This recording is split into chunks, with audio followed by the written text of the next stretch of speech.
Mana lagi sunnah-sunnah solat saudara? Wa tatwilu qiraatir rakaatil ula ala saniyati, rakaat 1 bacaan suratnya sunat lebih panjang daripada rakaat kedua. Kedua pendekan, pertama panjangan. Begitu. Kecuali warid dari nabinya begitu. Seperti surat Sabihis ama Al-Ghasyiyah, panjangan Ghasyiyah ayatnya. Tapi karena waridnya begitu, ikuti. Selebihnya jangan. Kalau pertamanya wal asri 3 ayat, jangan keduanya wailul, panjangan. Begitu. Yang kedua harus lebih pendek. Lebih pendek. Itu sunat. Yang kedua lebih pendekan lagi.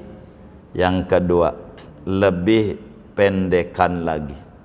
Yang kedua. Di samping itu tertib Al-Quran. Tertib Al-Quran. Kalau rakaat 1-nya baca wailul, yang keduanya silahkan idaja alam taro liilafi aro'aital, apa aja sampai An-Nas. Yang penting adiknya, jangan dibalik-balik. Pertamanya umpamanya adalah wailul, begitu. Keduanya wal asri, namanya dibalik, enggak tertib Al-Quran, makruh. Makruh. Jadi mengikuti tertib Al-Quran. Lihat itu taraweh, paruh pertama al-hakumut kulhu, karena kulhu adiknya. Wal asri kulhu, kulhu adiknya. Wailul kulhu, tapi paruh kedua ina anzalnahu al-hakumut. Kenapa? Karena tertib. Begitu, ina anzalnahu adanya lebih dulu dari al-hakumut. Begitu. Ini diantara sunat-sunat kita di dalam sholat kita, agar supaya jauh lebih maksimal di dalam kita punya sholat. Kemudian wadukhuluha binasyatin, sunat kita masuk sholat penuh semangat. Kalau sholat itu harus jauh lebih semangat. Jadi kalau buat sholat saudara, kalau saudara punya baju baru begitu, punya baju baru, yang pertama kali saudara pakai buat sholat dulu. Buat sholat, habis sholat baru kemana-mana. Sebetulnya lebaran tuh begitu, baju tuh buat sholat id, buat sholat dulu. Jadi semua baju, sarung, apa buat sholat. Ntar buat kondangan mah, sholat dulu. Jadi buat Allah dulu. Itu begitu. Untuk menuju sebuah kesemangatan sholat. Jadi sholat itu kudu jauh lebih semangat, lebih girang, mau menemuin Allah Subhanahu wa Ta'ala, bukan bermalas-malas. Orang munafik itu diantara akhlaknya bermalas-malas kalau sholat. Kita harus jauh lebih semangat dalam sholat, lebih semangat. Begitu. Makanya ketika kita ada lapar, makan dulu. Habis makan baru sholat. Untuk supaya kita betul-betul maksimal dalam sholat ini. Wa faraghi qalbin, dan konsentrasi hati. Kalau orang sholat itu artinya harus fokus sama ibadah perintah Allah ini. Begitu. Karena ini yang paling pokok. Orang banyak mengejar tahajud, mengejar ini. Pada 5 waktu yang pokok kadang kurang dipedulikan. Ini yang paling pokok ini. Karena ini barang wajib untuk meraih surganya Allah Subhanahu wa Ta'ala. Begitu. Seorang sahabat Nu'man bertanya kepada Rasulullah SAW, "Ara'aita ya sayyidi ya Rasulullah, in shallaitu as-shalawatil maktubah wa sumtu ramadana wa uhillul halala wa harrimul harama wa lam azid ala dhalika syai'an adkhulul jannah?" Faqala sallallahu na'am. Ya Rasulullah, saya mau tanya, saya cuman sholat wajib tok, 5 waktu, nggak ada qobliyah, nggak ada ba'diyah. Ramadan tok, nggak ada Senin Kamis segala macam. Yang Allah suruh makan saya makan, yang Allah larang saya nggak makan. Nggak lebih dari itu. Masuk surga nggak? Kata Nabi, iya. Bila Anda kerjakan yang pokok ini dengan benar, maka surga tiketnya menuju surga. Maka yang pokok-pokok ini yang kita harus pedulikan. Banyak orang terobsesi dengan tahajud, ganjarannya sekian, duha sekian, tapi 5 waktu yang pokok kurang dipedulikan, ndak paham namanya. Padahal ini yang paling pokok. Ini yang menyebabkan orang surga atau neraka. Duha segala macam sedekah sama Tuhan. Jangan mikirin sedekah dulu, mikirin yang pokok-pokok dulu ini. Ini kita harus penuh kosong hati, luang hati. Untuk menuju kosong hati itu maksudnya kalau kita pengen pipis belum takbir, jangan ngejar sholat dulu, kencing dulu. Belum takbir nih pengen kentut, kentutin aja. Begitu. Kalau belum takbir pengen aja. Begitu. Beresin dulu. Jangan ngeganggu di sholat. Begitu. Kalau udah takbir baru ditahan. Allahu Akbar baru pas Allahu Akbar kita pengen buang hajat atau buang angin, tahan begitu. Tapi kalau belum takbir semuanya apa aja beresin dulu, beresin. Sampai Nabi bilang idza hadaral isya wal asa quddimal asa. Bila datang waktu isya makanan udah siap, perut lapar makan dulu. Tuh Nabi. Itu hebatnya begitu. Kenapa? Karena supaya konsentrasi hati. Jangan lagi sholat maulid sampai jam 12, penceramah belum habis juga sampai jam 1 gitu. Akhirnya jam 1 tutup doa. Orang lain pada makan kebuli, kata kita enggak, gua mau sholat dulu nomor 1. Allahu Akbar. Tuh kebuli habis enggak ya? Habis enggak? Tuh begitu. Jangan begitu, udah makan aja dulu. Nah, jadi biar pikiran enggak kemana-mana. Begitu, pikiran enggak kemana-mana. Ini yang paling pokok. Supaya kita konsentrasi. Begitu, konsentrasi. Konsentrasi. Ini adalah hal yang paling penting. Tapi kalau panci baru ditaruh di atas kompor, nasi juga belum matang, nggak usah nungguin juga. Ente sholat juga belum matang juga, sholat dulu. Kalau udah siap, makan dulu. Kalau belum siap, iya, begitu. Supaya kita konsen. Jadi kita biar tenang. Tanpa lagi sholat mikirin makan, mikirin ini, mikirin itu, beresin dulu perkara sebelum sholat. Itulah agama. Demi apa? Demi faraghi qalbin, konsentrasi hati. Hatinya fokus pada urusan ibadah kepada Allah ini, tidak ingat yang lain. Karena ini adalah yang pokok. Pokok sekali. Begitu, pokok sekali.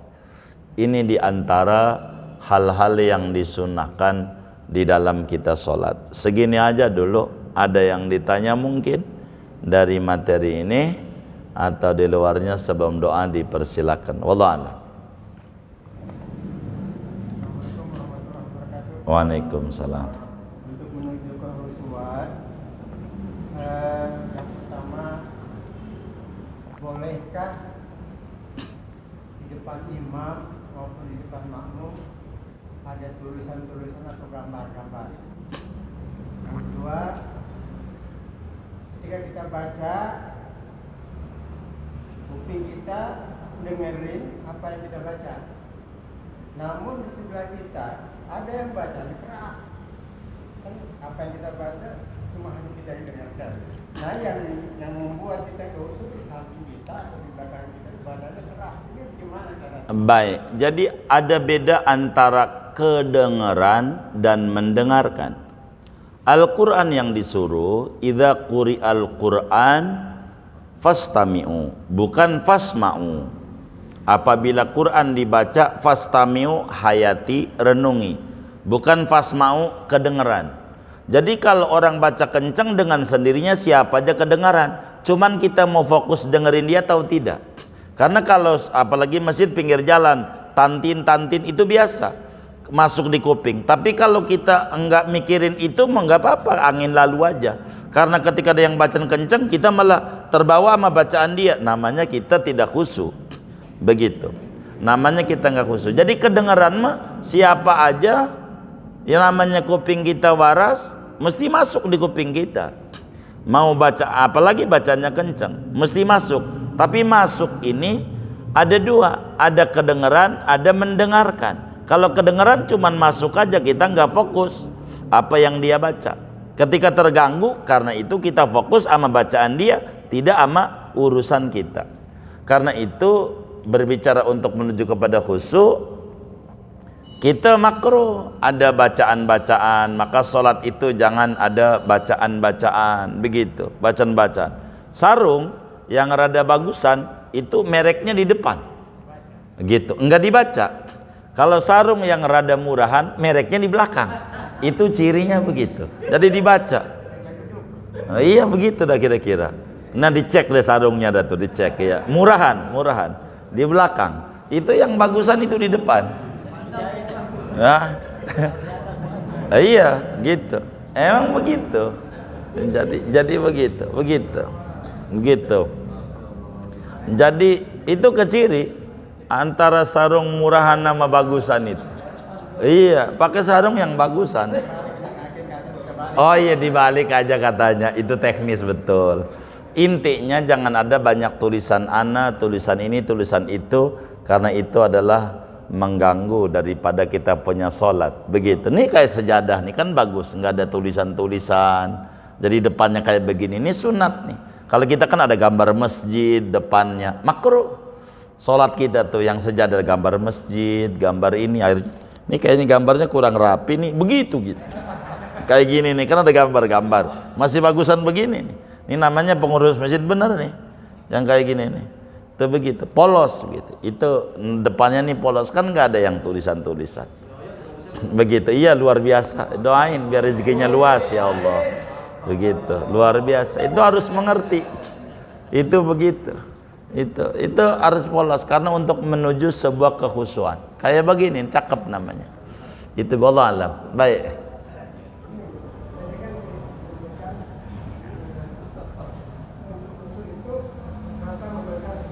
Iya.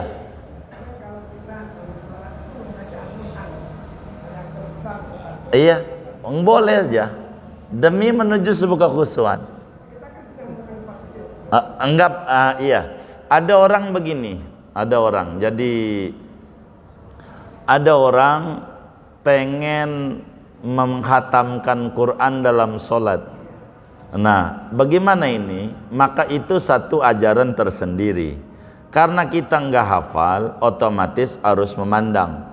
Nggak mengapa dia dipandang Al-Quran itu di depan itu, karena kita untuk mengejar supaya kita pernah hatam Quran dalam sholat. Nggak apa-apa.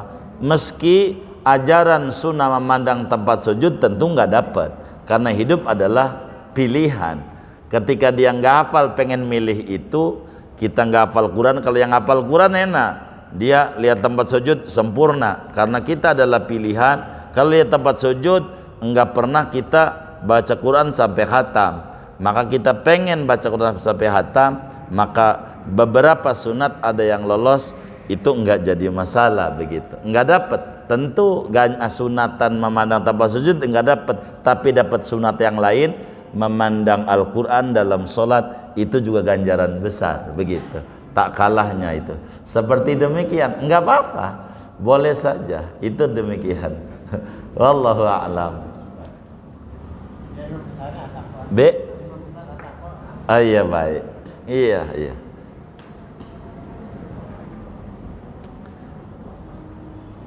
Sudah? Iya baik.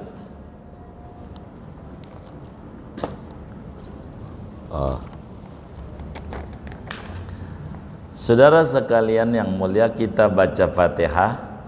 Ini ada infak atas nama keluarga besar Al-Barkah, Al-Muflihun dan sekitarnya. Untuk pesantren Gausul Ibad, diantaranya dari Ustadz Mansuruddin Rp50.000, Umi Susan Rp50.000, Kaisa Zalfa Rp50.000, Syafi Adami Rp50.000, Zaini Abdul Ghani Rp50.000, Bang Kimung Rp50.000, Bang Pepen Rp50.000, Pak Anang Risyanto Rp50.000, Udazul Rp250.000, Ustadz Yunus Rp100.000, Bang Diding Rp100.000, Bang Bandi Rp100.000, Bunda Sulis Rp50.000, hamba Allah Rp150.000, RT Eko 100.000, Ibu Tini 50.000, Bima 50.000, Baihaqi 50.000, Nizar 50.000, Sabil 50.000, atas nama almarhum Bapak Ahmad Dartono bin Tajwini Rp100.000, almarhum Ibu Nurhayati binti Idiwardi Rp100.000, atas nama almarhumah Fika Fitriani binti Nuroji Rp50.000, atas nama almarhum Kiai Haji Syarif Mursal 50.000, atas nama almarhum Muhammad bin Dian Nisfi Apriyadi 50.000, Haji Aril Rp600.000, Bapak Mista 200.000, Bang Wawan 50.000, Haji Hasbi 100.000, Sofyan Dura 150.000 rupiah. Kita baca Fatihah untuk para hamba-hamba Allah ini, mudah-mudahan infaknya diterima oleh Allah, diganti berlipat-lipat ganda, diberikan rezeki yang luas, yang halal, yang barakah, dilancarkan usaha-usaha dan ikhtiarnya, diqabul hajat-hajatnya, baik hajat dunia maupun hajat akhirat. Anak-anaknya yang dipendidikan diberi ilmu yang manfaat, yang bekerja mendapatkan pekerjaan yang barokah. Almarhum almarhumah semua yang beliau niatkan kubur mereka menjadi raudhah min riyadil jannah. Allah bahagiakan di alam barzakhnya, Allah muliakan di alam barzakhnya, Allah senengin di alam barzakhnya. Amin. Bitilkan niyat wa da'awat. Al-Fatihah.